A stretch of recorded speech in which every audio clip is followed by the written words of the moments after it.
안녕하세요. 오늘 두 번째로 인사드리고 독감에 대해서 오늘 한번 이야기 나눠보고자 합니다. 독감이 비형독감 2026년 1월 기점으로 상당히 많이 전파가 되고 있고 저희 병원에서도 확진자들이 많을 때는 하루에 10명 가까이 나오고 있어요. 이제 검사하고 치료하고 하는 건 다 좋은데 실전에서 진료실에서 느끼는 몇 가지 사안들에 대해서 좀 짚고 넘어가 보자 합니다. 그래서 검사가 음성이 나왔을 때에 대한 대처법입니다.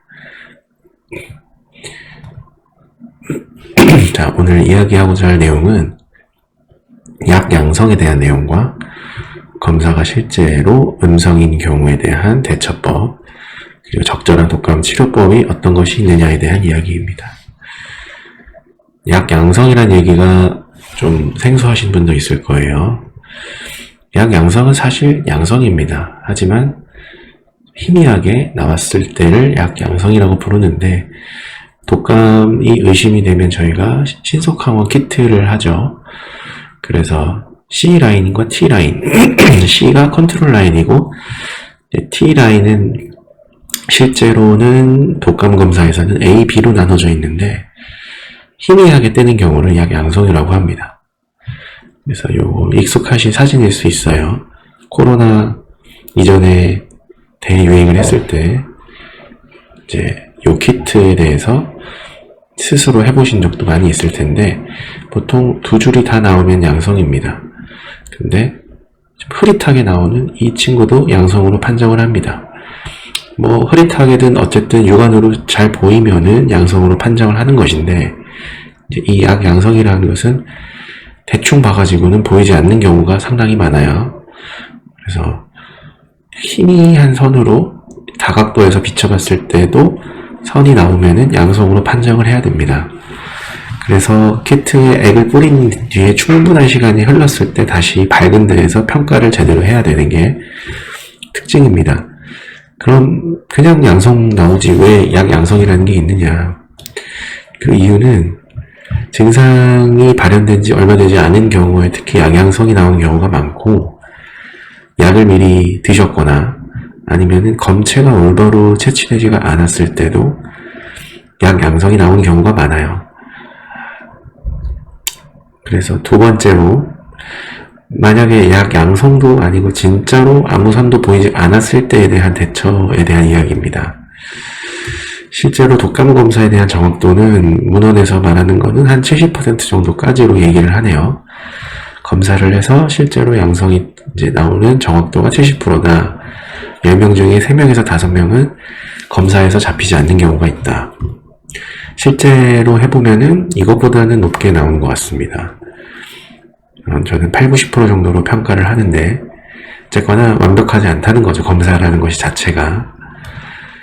그래서 어떻게 대처하느냐. 그냥 음성으로 알고 약 안 먹고 보내기에는 다양한 경우의 수가 있어요. 그래서 1단계는 의료진이 본인이 아는 내용이지만 검체가 제대로 채취하는 것이 그만큼 중요합니다. 특히나 어린 친구들 같은 경우에는 이제 검사 협조가 아무래도 잘 안 되기 때문에 비인도 후벽까지 깊게 넣어서 검사를 하는 경우가 좀 쉽지가 않아요. 어르고 달래도 결국 들어가면 불편하니까 고개를 뒤로 빼고 그래서 코피도 나고 여러 가지 애로사항이 많아서 이제 최대한 검사를 잘 숙련된 의사가 해줘야 됩니다.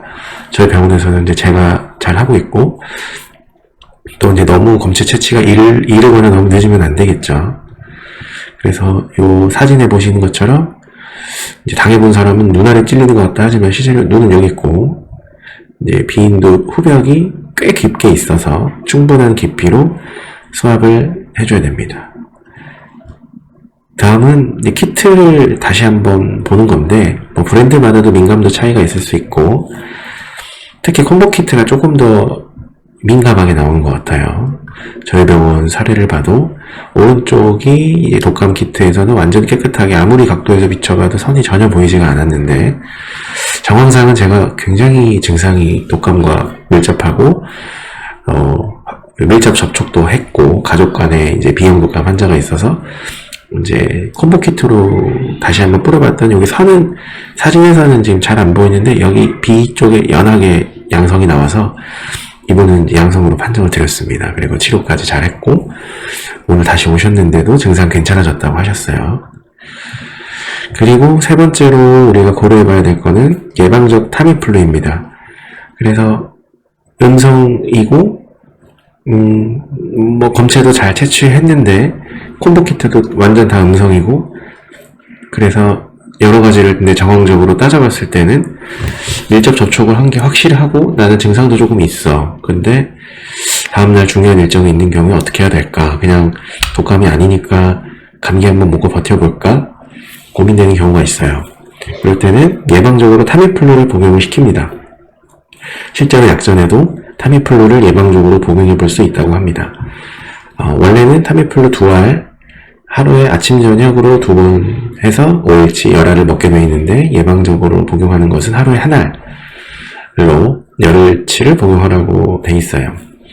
예방적으로 수액을 맞는 건 페라미플루라고 하는 수액을 맞는 건 괜찮냐? 이런 치료는 사실은 허가되어 있는 치료는 전혀 아닙니다. 그래서 오늘 이제 타미플루를 처방을 고려하는 경우 증상이 48시간 이내이고 정황상 밀접 접촉을 했고 고위험군이거나 전형적 독감 증상이 있는 경우에는 예방적으로 쓰는 경우도 있다. 그리고 독감이라는 게 치료제만 쓴다고 해서 완벽하게 증상이 낫는 것은 아니기 때문에 해열진통제, 열이 보통 페라미플루 치료하면은 당일 혹은 그 다음날까지는 떨어지는 경우가 많고 약으로 먹으면 한 이틀 정도는 가는 것 같아요. 그래서 당연히 증상 조절을 위해서 근육통과 열을 이제 떨어뜨리기 위한 해열진통제와 충분한 수분을 섭취하고 기침과 콧물도 꽤 오래 갑니다. 그래서 이 증상조절제도 함께 복용을 해주면서 지켜보면은 보통 일주일 안에는 잘 회복이 되고 그래서 독감 치료가 종결하게 됩니다. 그래서 오늘 현업에서 하는 독감 치료에 대해서 알아봤고요. 핵심은 약양성도 양성이고 음성이 나온다고 무조건 아니라고 생각하지 말고 상황에 맞게 적절한 대처를 하고 48시간 이내에 적절한 치료를 하자. 이게 결론입니다. 감사합니다.